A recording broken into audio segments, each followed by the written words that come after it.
I understand why everybody would take the collective big picture look at the Leafs and say, you know what, back-to-back Game 7 losses, their defense was no good last year, it's no good this year, they had to fire the coach, Matthews isn't playing well, or at least he's producing, but he's not, although the last 4 or 5 games he hasn't been producing. But I can understand why everybody would look at that and say, big picture, there's no reason for optimism. But I'm also of the opinion that, yeah, you know what? You played 50 good minutes against Philly. You played 40-plus good minutes against Colorado. You've got a brand-new coach who's had the team for 2 weeks or whatever. Let's see what they do here. And I understand everybody's saying time's a wasting, and you could be out of it by then. But it's a funny league this year. I think it's hard to play your way out of it because I think the teams ahead of you are all the same as the Leafs. Insofar as outside of the Bruins in this division, you look at the Florida Panthers, you look at the Montreal Canadiens, you look at the Tampa Bay Lightning.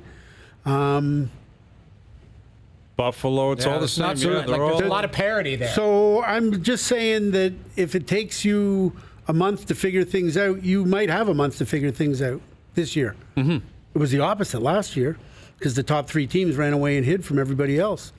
We knew mid-season the Tampa was the best team and they were not going to get caught, and that Toronto and Boston were just going to fight for home ice, and nobody else in the division was coming.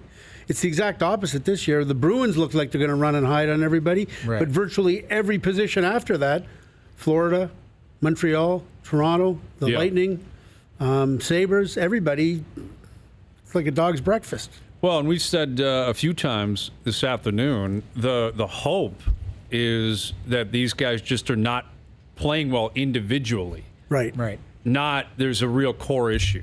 Yeah. Like there's no leadership, there's no drive, there's no whatever it might be, because then you've got a poison here that you're going to have to find a way to cut out. And see, so,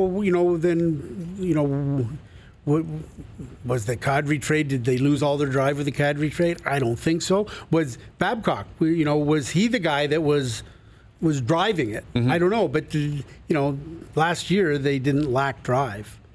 But now it's different, and they've been through some pretty dramatic changes, and there's no question from here on in, that's what they're going to be judged on. Who's going to pick them up by their bootstraps? Any one individual or maybe a handful, but that's the sport in nature. But that's what everybody's going to be waiting to see here. Yeah, that's no doubt. That's and it's got to be the guys you paid ideally. And see if they had have somehow found a way to win that game last night, they could use it as a pivotal moment. Freddie was that guy. Freddie goes to the coach after the game. I want to play. I'm playing the next night, and everybody's like, yeah, we can't hang out Freddie. And if you go and you win the game, you're like, yeah, we did that one for Freddie, and now we're rolling, and we got character, and we got heart, and then you end up with the galvanizing moment. Yeah, the galvanizing moment was Spezza losing his stick and getting in Riley's way, and Nikushkin going down and burying. But Brian said, though, if they're up 4-1, that gaff looks nothing. Yeah, exactly. Nothing. Now, Grubauer played very well. You can't,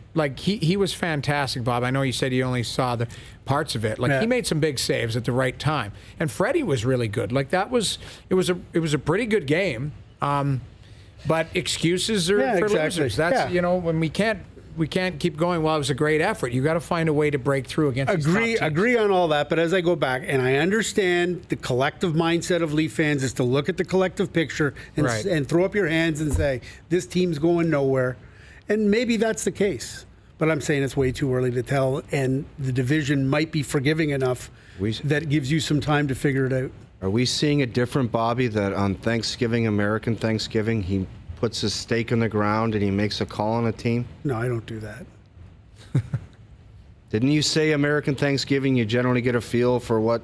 Well, yeah, but now the other thing that's made me realize it is, and I know this from doing so much radio, because I get on the radio in Winnipeg, Montreal, and Edmonton every Monday morning, and every Monday morning I'm talking about something that was 180 degrees different than the week before. Yeah. Same team, completely different thing, and you're like, wow, things changed a lot in a week.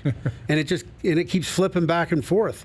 So I look at these standings and I'm like, I don't know. I've never had less of an idea of who's good and who's not. Yeah, and I don't know. Like, if I know that's a Boston's thing. good. Boston, And I know St. Louis is good. Washington. Yeah. Washington's good. The Islanders, I think. are good. There's 4 or 5 teams that clearly have structure, clearly have everything. Everyone else is kind of lumped together. Yeah. And even on the Colorado's Islanders, you might say to yourself, I still want to give it a little longer, Yep. Yeah. For sure. Yeah, there's 3 or 4 teams tops where you're fully. I'm still trying to committed figure who out they are. Tampa Bay. Yeah. The only thing they have is games. They got 5 games in hand on the Leafs, and they're a point back. Yeah. So they're going to backdoor themselves into a spot ahead of them, but ultimately it's December, so it doesn't really matter.